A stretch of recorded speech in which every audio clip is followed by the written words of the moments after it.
سبيل الدموع سبيل مريح، تنهدى يا صاحي كي تستريح وبث الدعاء. الله وبركاته.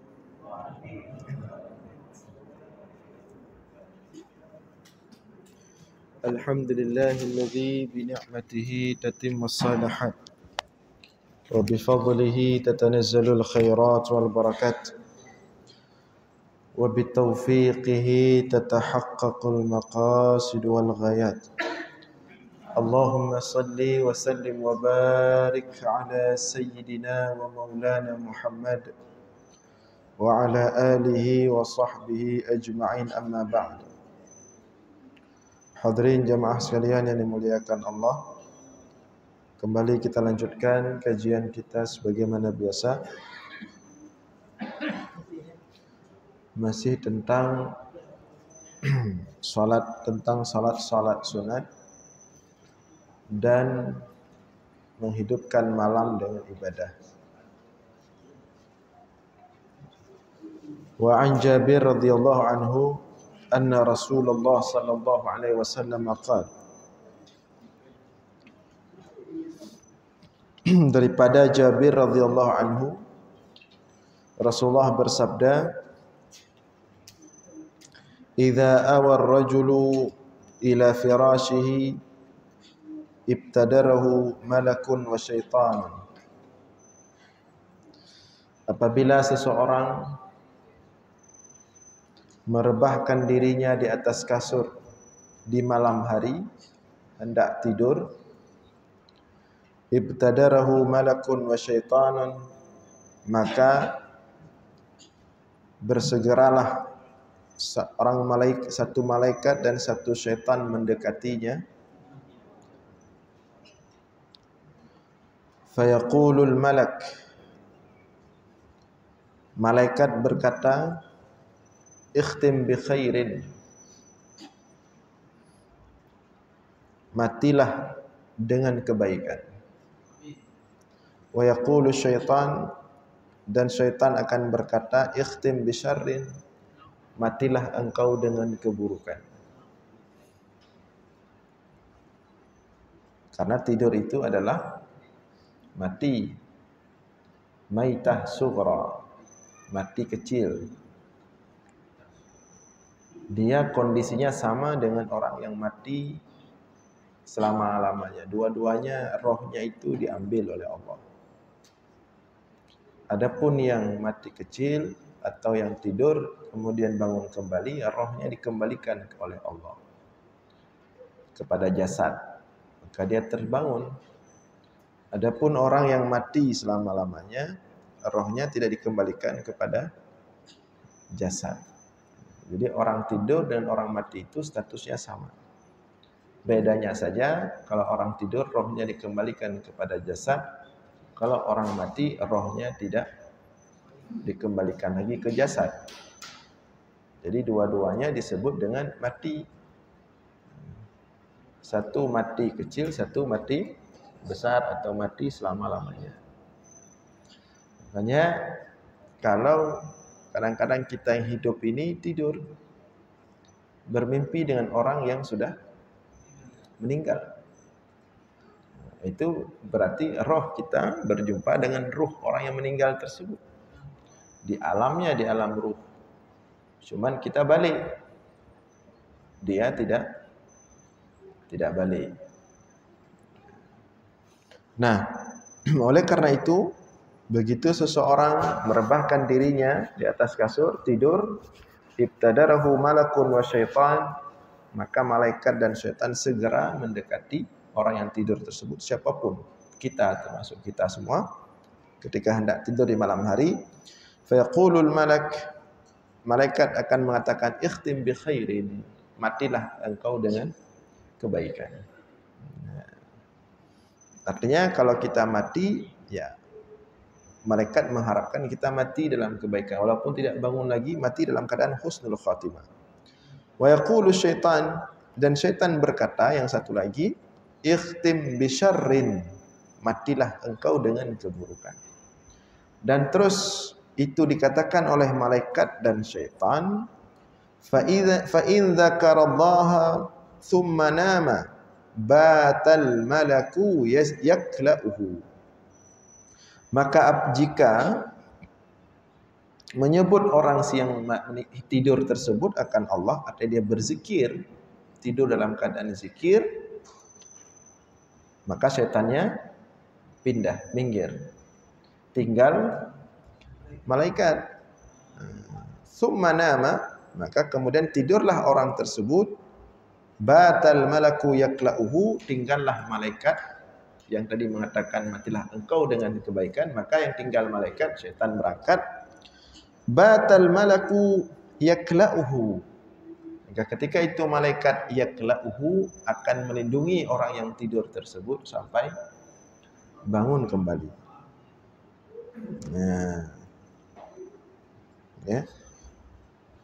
Jadi kalau sesekali ada di antara kita yang merasakan, khususnya yang tidur tanpa wudu, ya, yang tidur tanpa doa, tidur langsung tidur seperti itu.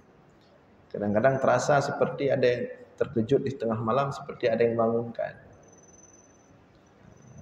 Apalagi yang tidur misalnya lampunya nggak dimatikan, itu disuruh matikan, itu ada hadis.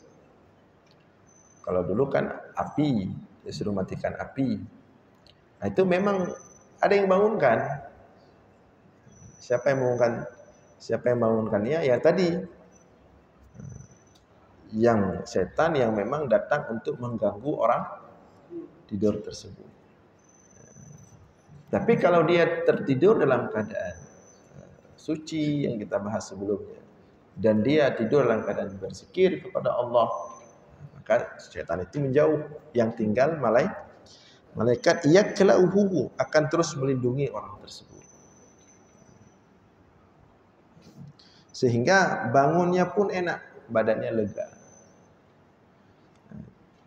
Cobalah dipraktekkan. Kalau tidur dalam keadaan berwudu dan ada baca doa, meskipun tidur sudah telat malam, bangun itu tetap enak. Karena kita tidur dalam doanya malaikat. Tapi kalau kita tidur asal-asalan, wudu tidak ada, doa tidak ada, walaupun kita tidur cepat, bangun kadang-kadang tetap tidak enak badan. Karena kita tidur bersama doanya setan tadi. Dan itu bisa dirasakan oleh siapapun yang mempraktekkannya, ya. Nah, kemudian wa idza staiqadha qala al-malaku iftah bi khairin wa qala asy-syaitanu iftah bi syarrin.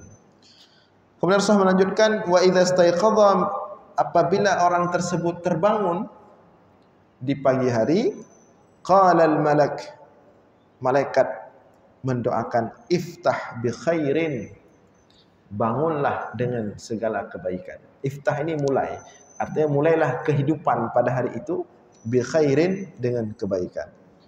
Wa qala syaitan, dan syaitan yang tadi kembali juga mengatakan, iftah bi syarrin, mulailah kehidupan dengan segala keburukan. Makanya kalau orang tidak bangun telat subuh, apalagi tidak salat subuh, itu tahu-tahu dia itu. Jam 8 pagi, jam 9 masuk kantor, tahu-tahu enggak semangat. Karena dia memulai hidup dengan doa syaitan, iftah bisyarri, mulailah kehidupan dengan segala keburukan.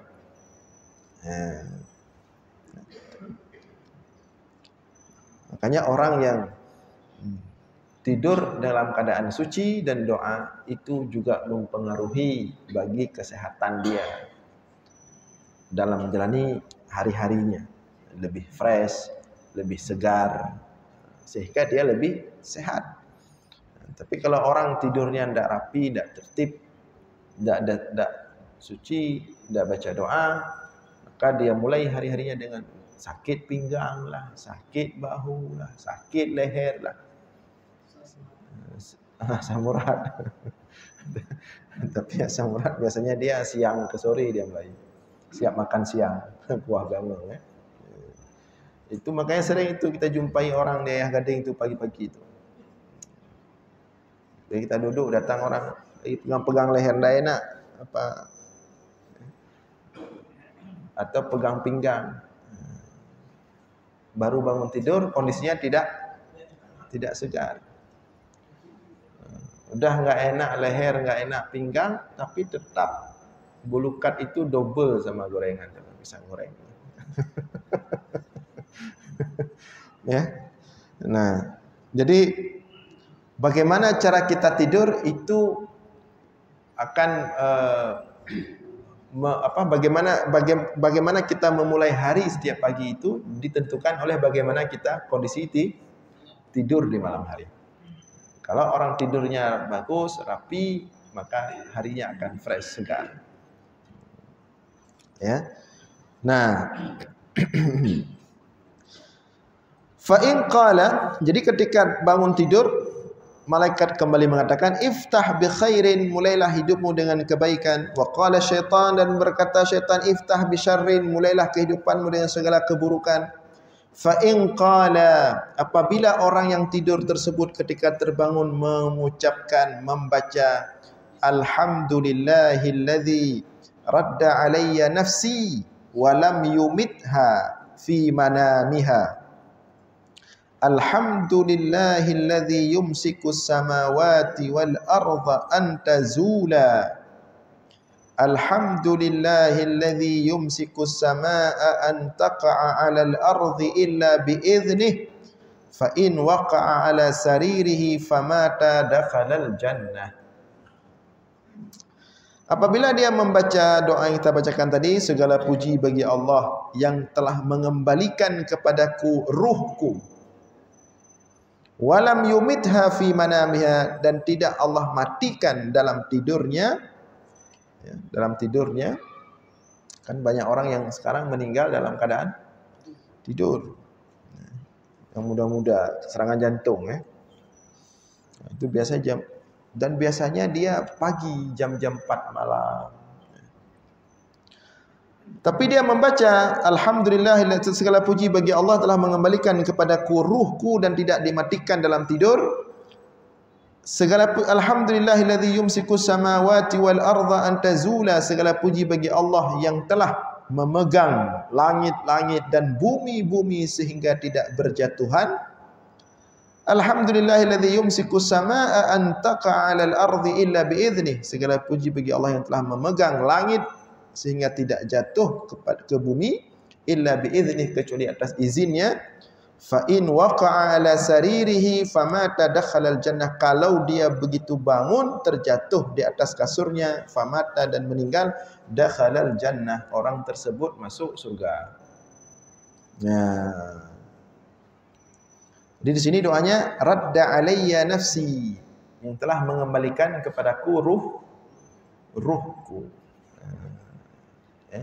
Begitu bangun, segala puji bagi Allah telah mengembalikan kepadaku ruhku dan tidak dimatikan dalam tidur. Kemudian segala puji bagi Allah yang telah mengendalikan langit-langit dan bumi sehingga tidak bertabrakan. Segala puji bagi Allah yang telah memegang langit sehingga tidak jatuh ke atas bumi. Illa bi'idhnih, kecuali atas izinnya. Maka jika dia jatuh atas kasurnya, meninggal, masuk surga.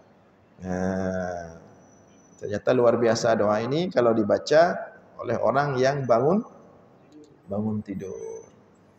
Jadi doa ini jangan hanya dihafal oleh anak kecil. Seharusnya doa ini dihafal oleh orang tua yang memang sering jatuh dari kasur, kena stroke ya. Ini harus hafal doa ini. Kalau sesekali jatuh meninggal langsung masuk surga. Jangan cuma anak kecil nggak jatuh dia, memang loncat dia. Yang sering jatuh di atas kasur itu orang tua. Nah, dalam hadis yang lain, wa an Abi Abdurrahman Al-Habli qala akhraja ilaina Abdullah ibn Umar qirtasan wa qala kana Rasulullah sallallahu alaihi wasallam yuallimuna yaqulu, dan daripada Abi Abdurrahman Al-Habli ia berkata, Akhraja ilaina Abdullah bin Amru. Abdullah bin Amru mengeluarkan satu kertas. Satu kertas. Nah, ini sahabat dulu. Setiap ada doa dari Rasulullah dia tulis. Dia siapkan kertas. Sahabat serius itu, fokus mereka, sangat antusias mereka dengan doa-doa Rasulullah. Setiap ada doa tulis di kertas. Kita fokus juga mendengarkannya. Selesai pengajian, udah lupa, udah hilang. Nah, tapi tidak apa-apa, setidaknya ada pahala mendengar dulu ya. Nah, jadi sahabat itu tulis dia kertas. Ya. Maka mereka saling berbagi doa. Jadi kalau ada tabi'in datang ke sahabat, saya minta doa dari Rasulullah. Maka mereka mengeluarkan kertas, nih doa Rasulullah. Kalau kamu mau amalkan nih doanya. Nah, mereka berburu doa. Makanya tradisi di kalangan santri atau di kalangan ulama-ulama kita itu kalau datang ulama-ulama besar biasanya kita minta doa khusus. Nujuk doa zikir. Ternyata itu juga kebiasaan ulama-ulama dulu salafus saleh. Jadi sesama mereka itu mereka saling berbagi doa. Oh, ini ada doa dari Rasulullah ini. Doa Rasulullah ini. Nah, jadi suatu ketika Abdullah bin Amr mengeluarkan kertas dan memberikan kepada sahabat-sahabatnya. Dia berkata, "Kana Rasulullah SAW yu'allimuna." Rasulullah dulu pernah mengajarkan kami doa ini. Nah, dinampakkan kertasnya. Apa isi doanya? Allahumma fatiras samawati wal ard, alimal ghaibi wasyahadah, anta rabbu kulli syai' wa ilahu kulli syai', ashhadu an la ilaha illa anta, a'udzu bika minasyaitani wa syirkihi, wa a'udzu bika min aqtarifa ala nafsi su'an au ajurruhu ila muslimin. Bunyi doanya, Allahumma fatiras samawati wal ard, wahai Allah pencipta langit-langit dan bumi, alimul ghaibi wasyahadah, yang maha mengetahui segala yang gaib maupun yang syahadah yang nampak. Anta rabbu kulli syai', engkau Tuhan segala sesuatu. Wa ilahu kulli syai', ya, Tuhan bagi setiap sesuatu. Asyhadu an la ilaha illa anta, aku bersaksi tidak Tuhan selain engkau. A'udzubika minasyaitani wa syirkihi, aku berlindung kepada engkau wahai Allah daripada syaitan dan sekutunya. Wa a'udzubika min an aqtarifa ala nafsi su', dan aku berlindung kepada engkau wahai Allah daripada melakukan perkara-perkara yang buruk. Au ajurruhu ila muslim, atau perkara-perkara yang dapat menyakiti sesama muslim.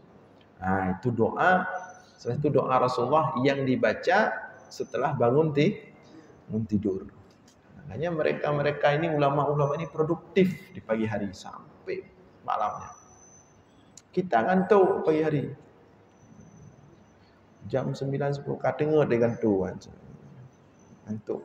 Semua orang tuanya ngantuk di kantor, anak-anak juga di sekolah masuk kelas ngantuk juga. Kurang produktif di pagi hari. Baik, kalau kita lihat ulama-ulama itu, ya, mereka sanggup membaca itu dalam satu hari 17 jam. Ya, 17 jam. 17 jam seperti Imam Nawawi. Imam Nawawi itu dalam satu hari dia 17 jam. Oh, kalau mau lebih lagi. Maksudnya dia mampu membaca dalam satu hari itu 12 disiplin ilmu. Dia mulai pagi sampai malam lagi. Dan kalau malam dia tidurnya, dia tidak tidur di kasur, tidak berbaring di kasur. Dia tidur di di bawah kasur. Tidur sampai duduk. Dan itu dia lakukan selama 3 tahun. Dia kalau baca buku, tidur, bangun lagi, baca lagi, bangun lagi, baca lagi. Begitulah tidur mereka di malam hari. Ada juga yang lebih ngeri lagi, Syekh Albani. Ini betul-betul ngeri nih. Dia itu di pustaka. Dia sering belajar di pustaka. Dan dia cara belajarnya ekstrim, biar tidak tidur. Dia kalau ada buku-buku di pustaka yang agak tinggi, di rak tinggi itu, dia ambil tangga, dia taruh tangga, kemudian dia naik, dia ambil buku itu, dia baca di atas, di tangga dia baca. Kalau jatuh, kalau dia tidur, kalau dia ngantuk itu langsung jatuh, hancur.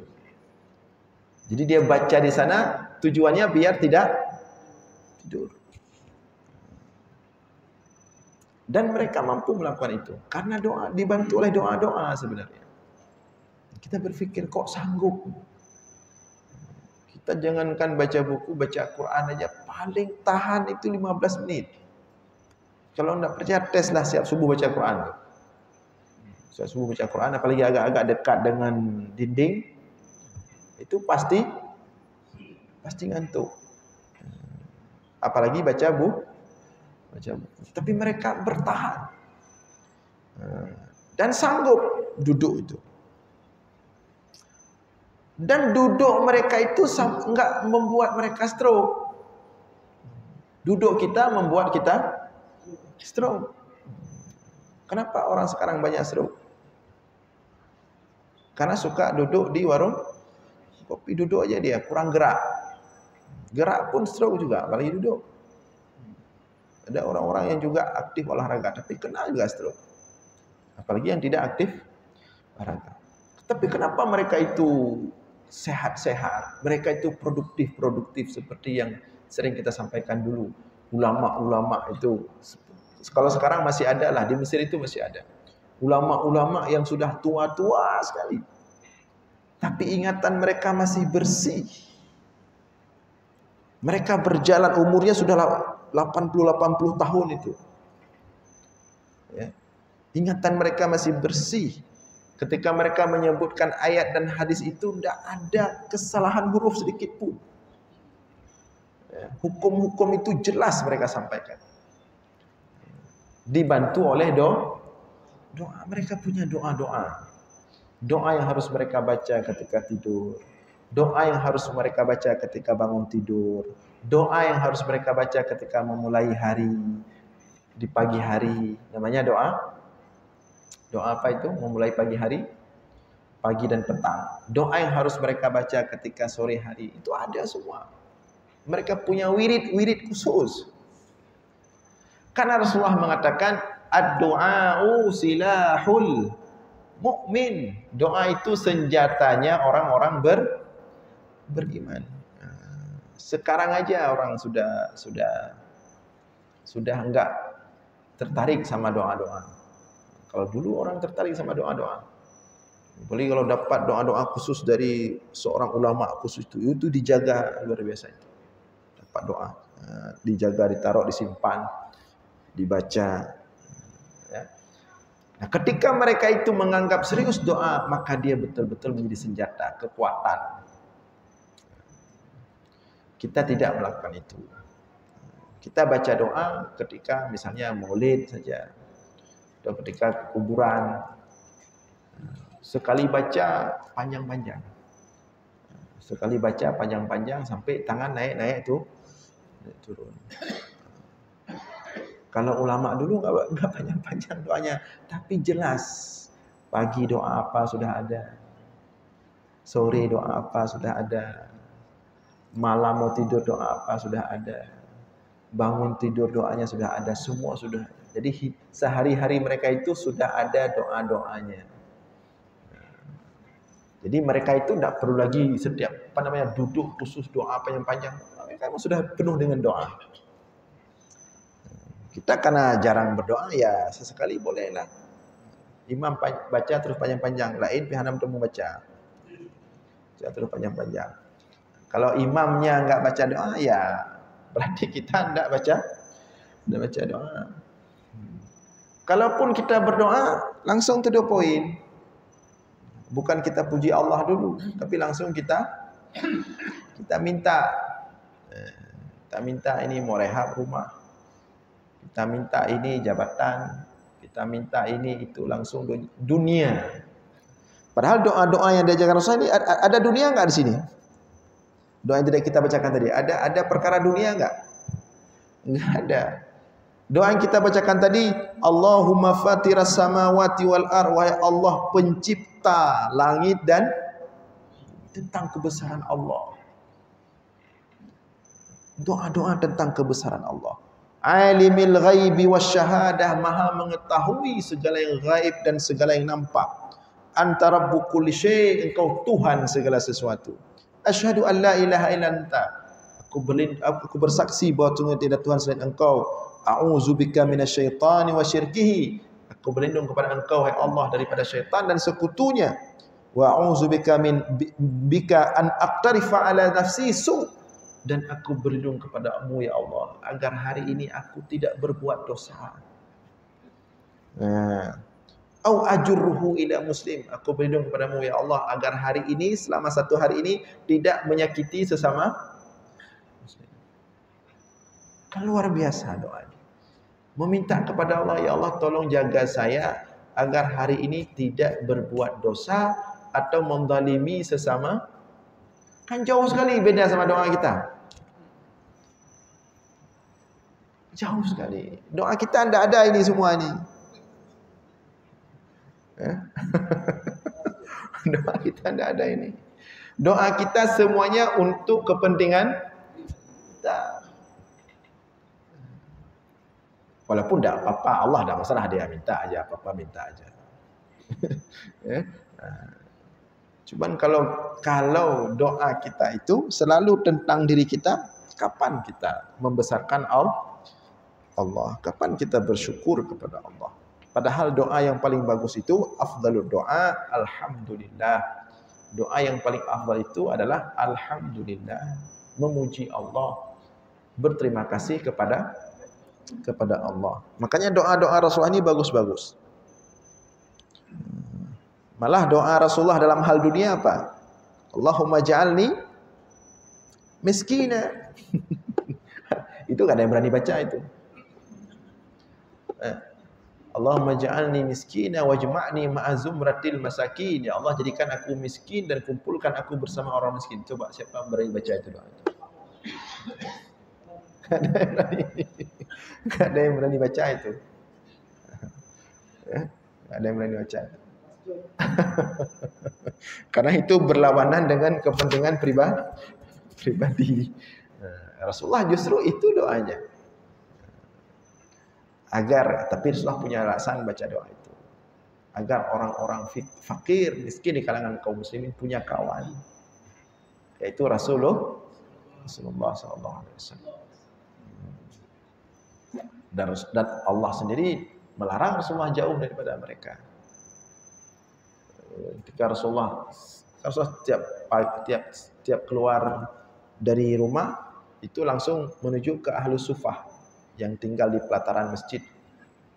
Mereka itu orang-orang tua yang tidak ada lagi keluarga, orang miskin, fakir, tidak ada keluarga, sudah tua, tinggal di situ. So akan sering ke situ. Rasulullah berdoa tadi, wajma'ni ma'azumratil masakin, kumpulkan aku bersama orang-orang. Jadi orang-orang untuk membesarkan hati mereka. Jadi agar mereka tidak merasa Rasulullah tidak duduk bersama kita. Bahkan saya minta berdoa itu. Begitu tiba-tiba datang tokoh-tokoh Quraisy ke Rasulullah. Wahai Rasulullah, kami ingin ajak Anda duduk-duduklah. Tapi jangan di sini. Kita buat satu tempat. Satu tempat khusus lah, yang enak lah, yang lebih santai lah. Hati-hati itu orang-orang suka buat tempat khusus untuk kelas-kelas elit. Khusus dia, biar dia duduk-duduk kelas-kelas VIP aja, dia nggak mau duduk-duduk sama ini. Hati-hati orang seperti itu. Datang ke Rasulullah. Karena Rasulullah pengusaha, Rasulullah itu kan orang kaya. Rasulullah pengusaha besar, pengusaha tingkat internasional, pembisnis. Jadi datang orang-orang, kita buat satu majelis sendirilah sesama kalangan-kalangan. Kalau politik sesama politik lah, kalau bisnis sesama bisnis lah. Datang dia. Rasulullah ketika itu hampir menjawab iya. Rasulullah berpikir sejenak. Langsung turun ayat Al-Quran. Wasbir nafsaka ma'al ladzina yad'una rabbahum bil ghuduwi wal 'ashyi yuriduna wajha wala ta'du 'ainaka anhum turidu zinatal hayatid dunya. Hai Muhammad. Muhammad tetap bersama mereka. Orang-orang ahlu sufah ini tetap bersama mereka. Wasbir nafsaka ma'al ladzina yad'una rabbahum bil ghuduwi wal 'ashyi, tetaplah duduk bersama mereka, berlama-lama bersama mereka, bersabar bersama mereka, karena mereka senantiasa berzikir kepada Allah pagi dan sore. Wala ta'du 'ainaka anhum, jangan pernah engkau memalingkan pandanganmu dari mereka untuk ikut yang khusus-khusus tadi. Turidu zinatal hayatid dunya, demi dunia, kemewahan dunia bersama orang-orang tadi. Nah, kan kalau orang-orang yang khusus itu kan kopinya udah beda dia. Kopi pakai mesin khusus, yang harganya itu ini, ya. Kuihnya pun udah khusus, kursinya khusus. Tapi Rasulullah dilarang untuk seperti itu. Rasulullah itu tetap Rasulullah duduk dengan ahlus sufah. Karena Rasulullah sering duduk dengan ahlus sufah, makanya Rasulullah mudah mendeteksi mana orang susah, sedang kelaparan, mana orang yang sedang kekenyangan. Tapi kalau kita selalu duduk sama orang yang kenyang semua, kita nggak peka sama orang-orang yang lapar. Sesuatu cepat dia peka. Lihat Abu Hurairah lapar, dari jauh dah tahu. Abu Hurairah sering duduk di Masjid Nabawi, karena Abu Hurairah tidak ada keluarga dia. Tidak ada keluarga. Ya. Dia begitu masuk Islam, langsung fokus tinggal di Masjid Nabawi, menghabiskan hidupnya di situ selama 3 tahun bersama Rasulullah. Wafat Rasulullah baru dia berangkat. Dan setelah itu dia pun tidak panjang umurnya, ya. Dia tidak punya keluarga, dia tinggalkan semuanya. Fokus menghafal, menjaga hadis Rasulullah. Maka dia sering kelaparan. Bahkan Abu Bakar dan Umar kadang-kadang tidak merasakan kelaparan Abu Hurairah. Tetapi Rasulullah SAW dari jauh, kalau sudah lihat Abu Hurairah duduk di teras masjid, di tangga masjid, itu berarti sedang lapar. Makanya tadi. Nah, jadi ini salah satu doa, ya, yang dibacakan ketika bangun dari tidur. Kemudian ada tambahan hadis daripada Abu Hurairah untuk membacakan ayat kursi setiap mau tidur. Kalau bisa ayat kursi itu dibaca waktu masuk ke rumah di malam hari, pulang entah dari mana, terserah mau dari mana. Kalau bisa dibaca waktu mau masuk rumah. Dan dibaca saat mau tidur. Karena kalau kita pulang di malam hari, itu pasti ada yang ikut. Pasti ada yang ikut. Ini misalnya ini kita pulang nih, semua kita ini pulang. Apalagi yang jalannya agak-agak ada hutan-hutan agak-agak sepi. Pasti ada ikut tuh. Begitu masuk rumah, dia mengucapkan Assalamualaikum warahmatullahi wabarakatuh. Paling kurang dia baca bismillah. Maka yang ikut itu akan mengatakan la mabita huna wala mashraba huna wala ma'kula huna. Maka dia akan mengatakan kepada kawan-kawannya, ternyata di rumah ini tidak ada makanan, tidak ada tempat tinggal, tidak ada minuman. Kita balik. Berarti dia bukan sendiri. Rame itu berarti ikut tuh.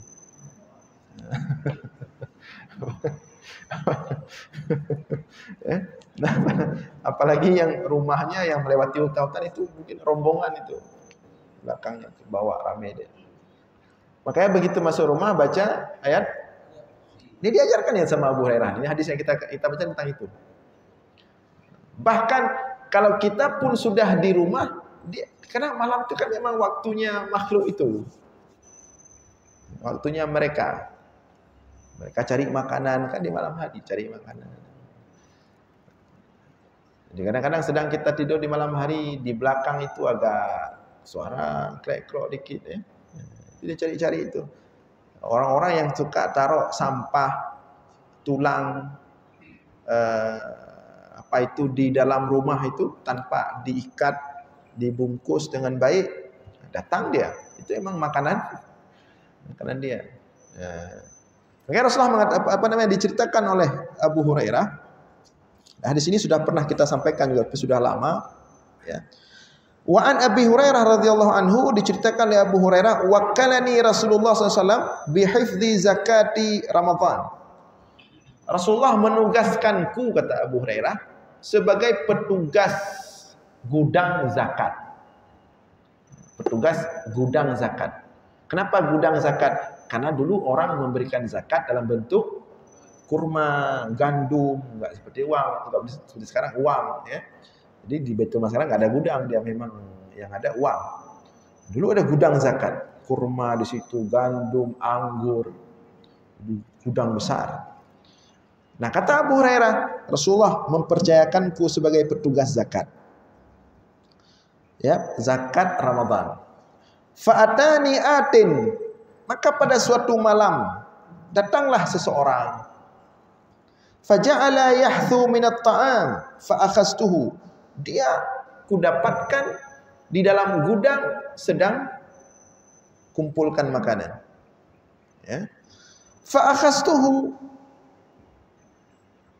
Aku melihat dia sedang mengambil makanan, maka aku tangkap. Faqultu, aku berkata, kata Abu Hurairah, la arfa'annaka ila Rasulillah sallallahu alaihi wasallam. Akan aku lapor kamu ke Rasulullah sallallahu alaihi wasallam. Qala, orang tersebut berkata, inni muhtajun. Wahai Abu Hurairah, aku butuh makanan ini. Nah, kata orang itu, wa alayya dainun wa iyal. Aku ada keluarga di rumah. Dan aku juga ada hutang yang harus aku bayar. Wali hajatun syadidah. Aku sangat perlu makanan-makanan ini. Fakhalitu anhu. Maka Abu Hurairah merasa kasihan. Fakhalitu, maka aku lepaskan. Fa asbahtu, begitu subuh seperti biasa pergi ke masjid.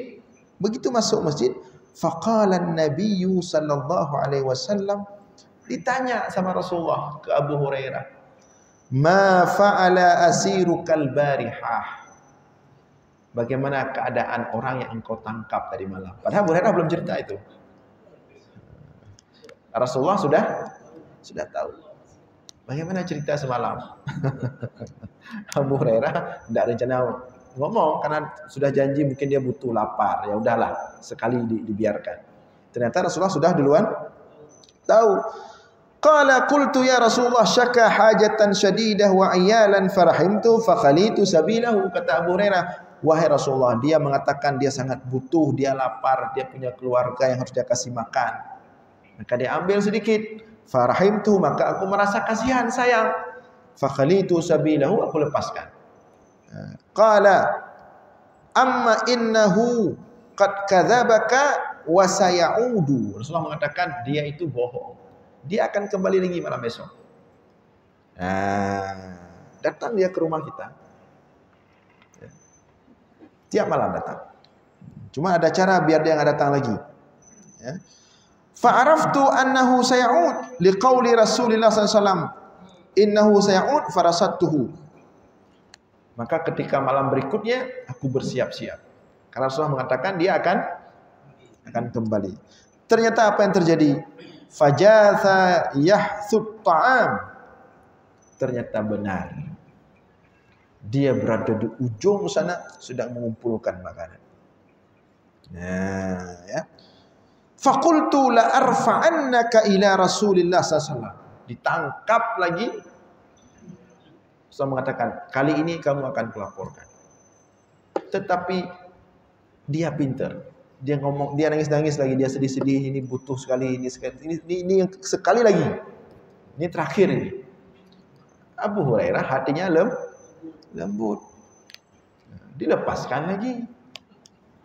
Makanya Abu Hurairah nggak bisa jadi polisi, jadi militer, nggak bisa dia. Abu Hurairah jadi sipil aja. Kalau dilepaskan lagi. Besok subuh jumpa lagi dengan Rasulullah sallallahu Rasulullah ngomong lagi seperti itu. Rasulullah mengatakan malam besok dia akan balik lagi. Tapi Rasulullah belum ngomong itu siapa. Rasulullah hanya mengatakan malam besok Rasulullah mengatakan dia itu berdusta. Untuk yang kedua kali dia bohong. Dia akan balik lagi. Ternyata malam ketiga dia balik lagi. Di malam ketiga ditangkap lagi oleh Abu Hurairah. Nah, ketika ditangkap malam yang ketiga itu, Abu Hurairah mengatakan, "Tazumu annaka la ta'ud summa ta'ud." Sudah 2 kali kamu bohong. Kamu bilang enggak akan kembali, tetapi kamu kembali. Qala, ketika itu orang itu mengatakan, "Da'ni u'allimuka kalimatin yamfa'ukallahu biha." Qultu ma hunna. Kemudian orang itu mengajarkan kepada Abu Hurairah, "Wahai Abu Hurairah, ini malam ini terakhir dan akan aku ajarkan kepadamu doa yang engkau baca sehingga aku tidak akan pernah kembali lagi." Doa diajarkan ini. Siapa yang ajarkan nanti kita lihat Rasulullah siapa.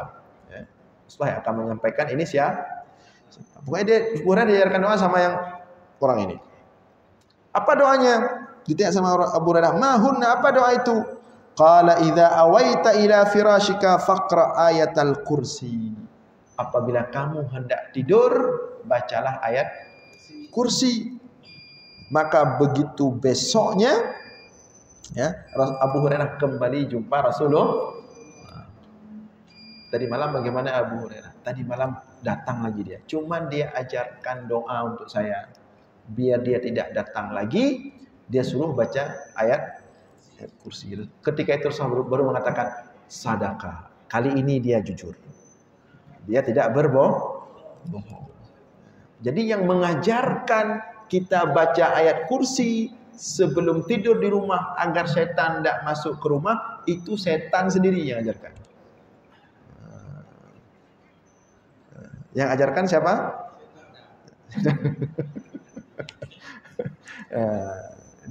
Ini langsung yang objeknya yang ajarkan. Jadi ini betul-betul efektif ini. Makanya bacalah ayat kursi setiap sebelum tidur, insyaallah. Ya, segala hal-hal yang energi-energi negatif di malam hari yang tidak baik tidak akan datang ke rumah kita. Baik, insyaallah kita lanjutkan malam Sabtu depan, mudah-mudahan ada manfaat. Aqulu qawli hadza wa astaghfirullah li wa lakum. Wassalamualaikum warahmatullahi wabarakatuh.